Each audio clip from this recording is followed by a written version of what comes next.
Olá pessoal, como vocês estão? Eu não sei vocês, mas o final de ano é sempre bem atribulado pra mim. Mas eu tentei gravar um vídeo mais simples pra vocês, já que eu já não postei na semana passada.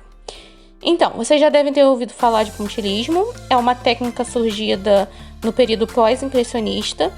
Em vez de você mesclar as cores no quadro em si com a tinta para fazer a transição de uma área de cor para outra, ou misturar sua cor na paleta, ela usa pontos das cores primárias para formar a imagem. E é o seu olho, quando você vê a arte de longe, que vai interpretar tanto a cor final de cada área da pintura como as transições de uma cor para outra. No entanto, eu também vejo muitos artistas usando o termo pontilhismo para artes feitas em nanquim.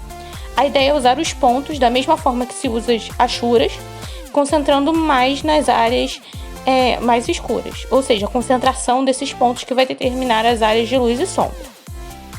Isso sendo dito, você já deve ter ouvido na aula de geometria uma ideia de que a linha é uma sucessão de pontos justapostos ou que a linha é um ponto em movimento.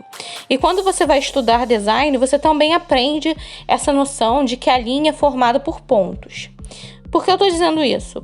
Bom, porque alguns artistas usam linhas corridas no seu desenho, fazendo as linhas antes de aplicar os pontos, e outras usam os pontos até mesmo para representar o que a gente usaria a linha. E eu não sabia exatamente o que fazer com esse desenho. Então, primeiro vocês vão ver que o plano era usar uma caneta pena, mas o papel não aceitou bem o uso desse material e a tinta começou a sangrar bastante. Depois eu cheguei à ideia de tentar usar o pontilhismo.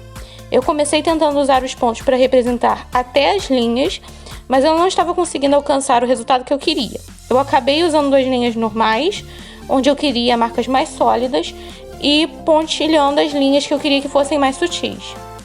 Eu também acho que deve ser interessante ter uma arte mais voltada para os tons, sem pensar nas linhas em si. Mas se eu for tentar algo do tipo, eu acho que eu vou trabalhar maior. Eu notei que muitos trabalhos em nanquim, em pontilhismo, que são mais realistas ou detalhados, são feitos em uma escala maior, apesar de que eu acredito que isso seja comum em muitas técnicas diferentes. Também pode ser o fato da influência do impressionismo, já que também no impressionismo a ideia é você ver de longe, já que você tem as cores não misturadas, só justapostas, e as imagens muitas vezes são compostas de pinceladas e borrões, que de perto parecem mais abstratos, mas que você tem que se afastar para ver a composição inteira do retrato ou da paisagem, e o tamanho maior da obra já exige que você se afaste um pouco para ver o todo em vez do detalhe. Enfim, eu usei pontos antes para colorir numa imagem, mas nunca usando aquela ideia de cores primárias ou mesmo usando tanta transição de cor. Esse parece um projeto divertido para fazer no Illustrator, já que você pode manipular a imagem e aumentar o quanto você quiser no final para ver os detalhes sem distorção, além de você poder sempre mover os pontos se necessário, já que ele é digital.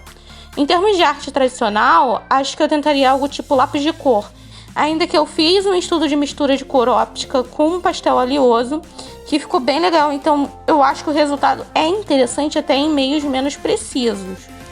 A mistura de cor óptica é exatamente essa ideia de que você não mistura as cores no desenho em si, você justapõe elas e quem mistura as cores ao ver de longe é o seu olho.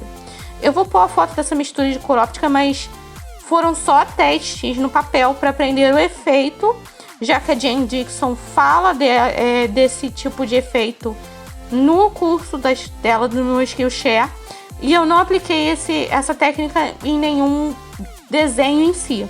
Mas pode ser interessante usar essa técnica quando for pintar algo como uma natureza morta, ou uma paisagem, ou se uma ilustração, ou se você for fazer uma ilustração grande o suficiente, talvez até num retrato mais impressionista.